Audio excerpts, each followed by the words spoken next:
রক্তের বিনিময়ে আজকের এই বাংলাদেশ। অনেকে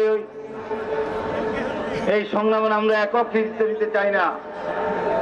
আমাদের নেতা তারেক রহমান স্পষ্টভাবে ঘোষণা করেছে, এই অর্জন এককভাবে কারণ নয়, এই অর্জন বাংলাদেশের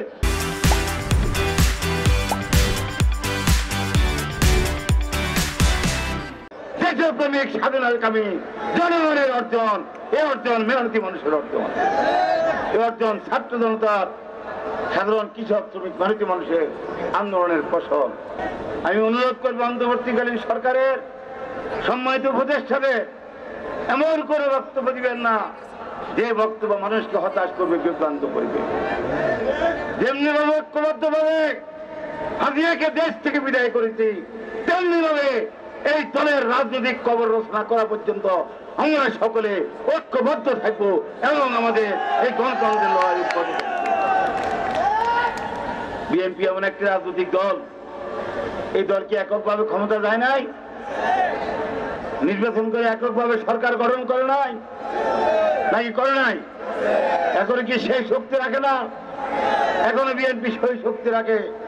তারপরও বিএনপি নেতা তারেক রহমান জাতীয় ঐক্যের স্বার্থে, এই দেশটাকে গড়ার স্বার্থে যে পরিবর্তনের আকাঙ্ক্ষা নিয়ে মানুষ রক্ত দিয়েছে, সেই পরিবর্তনকে অর্থবহ করার জন্য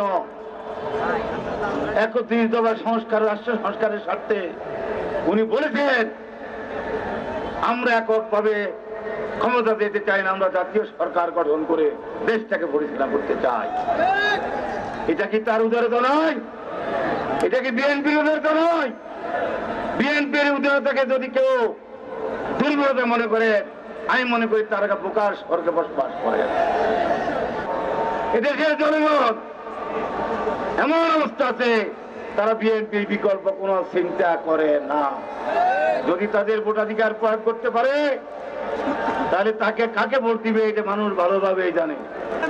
গণতন্ত্রের স্বার্থে গণতন্ত্র বিরোধী শক্তির সাথে আমাদের কোনো আপোষ নাই।